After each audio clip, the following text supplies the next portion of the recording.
So Games Workshop is leaking, or should we say confirming, more about Warhammer 40K 10th edition. And in this vlog, we're going to explore Battle Shock leadership tests. One of the things that they're doing is looking to really streamline the phases of the game, remove the morale phase, the leadership test phase, remove the psychic phase, and essentially embed those in the moment when it happens, shifting those rules from kind of universal rules to more unit-specific rules in that moment. Okay, I can get behind that. They gave a great example where if you're a Necron player, you don't have any space magic. So against an army in the psychic phase, in previous editions, you could hang out for like 5 to 10 minutes while they roll a bunch of dice and buff a bunch of units, and just crazy stuff happens. And I don't know, something happened and now I'm supposed to remove that whole squad, 10 models. So I can understand the streamlining effects. And on a side note, what I'm seeing in 10th, and this makes sense, Games Workshop has slowly, or not, quickly been shifting the game to be bigger and bigger and bigger and bigger. And I'm not just talking about the size of the models in terms of Titans and things like that. There's a number of units in 40K that would have been unimaginable even 5 years ago. But making these games much, much bigger. So if that's going to happen, you want to have tactical flexibility. You want to have quirks and kind of cool things to do with the units, but you need to streamline that phase. So I can understand that, and I think that's actually a good adjustment, trying to control the bloat, trying to control it for now. But I was really hoping for a change with the leadership tests, a change in that morale phase, because it's absolutely an important part of the game. It absolutely is. You just can't have all units marching forward, figuring out orders, and in theory, doing what you want all the time, especially given the horrors and the insanity of 40K and Grimdark. But how leadership has been every single game has been half of the armies or units don't even bother with it, you know, the old "and they shall know no rules," or you have some sort of cheese way to just have a loophole by attaching someone or taking something or doing something or issuing something that leadership doesn't work. So it was, some armies were completely, or for the most part, immune to it. And other armies just got crushed by it. Or some armies, half of the units were completely unplayable. Previously Chaos Space Marines, in my opinion, they're not fearless. They're not immune to leadership. So you have them kind of taking tests at various areas, and that made them a little bit hard to play, or it shifted the burden to potentially cheap troops or smaller unit type troops that you could utilize. So I was hoping to get something a little bit more dynamic, where losses kind of maybe penalize you in terms of abilities and action, and then maybe they pin you in place.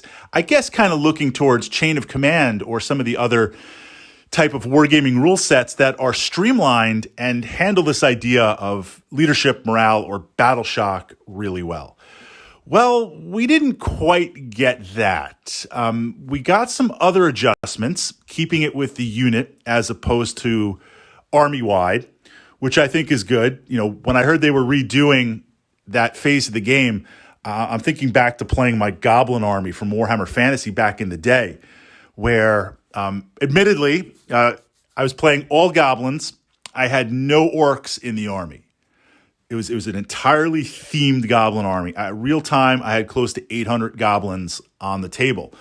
Leadership tests back in Warhammer Fantasy Battles, I didn't really care if I lost some goblins or if animosity tests got them, because I just flooded the table with tons of goblins, and it was a themed army.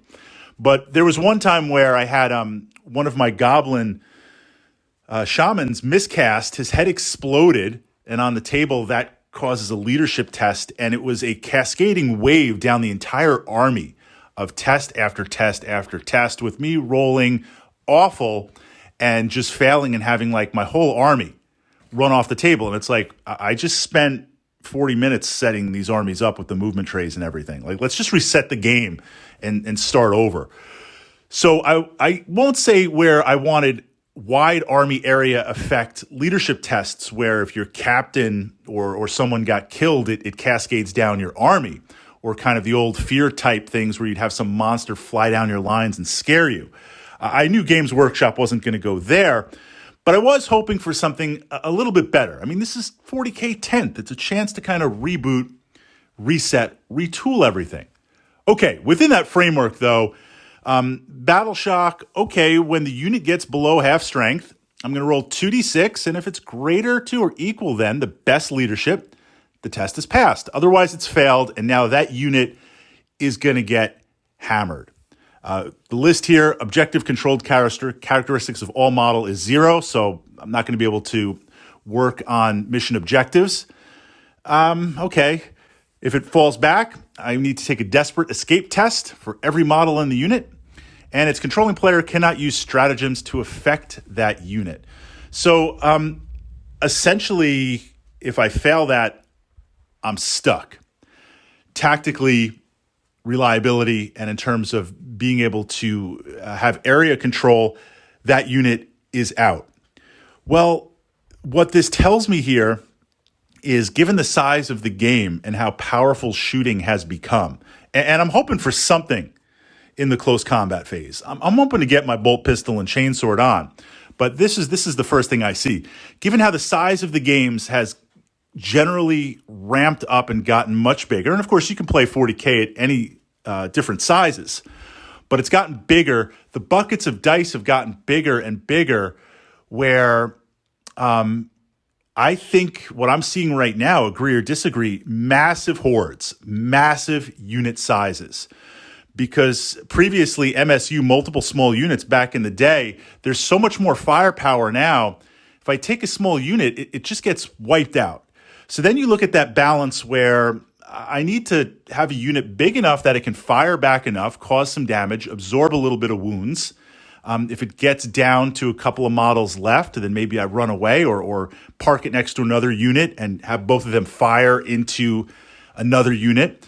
But it was this idea of the battle value, the points, the currency of the unit, trying to keep those numbers down, right? Trying to keep those numbers down. Or if I take a horde type army, I'm going to pay really, really low points for that unit, for the individual models. Well, now with Battle Shock really punishing you, I'm going to take massive, massive units, just massive units, so I can do my best to not have to take that test, at least not on the first turn. I mean, eventually you will, but if I can push that down a few turns later, great. I don't want to take those tests turn 1 or turn 2. And likewise now, given how it's going to punish you, I need to have even bigger buckets of dice that I'm rolling down, because I want to punish you right out of the gate and try to force you to take some of these tests.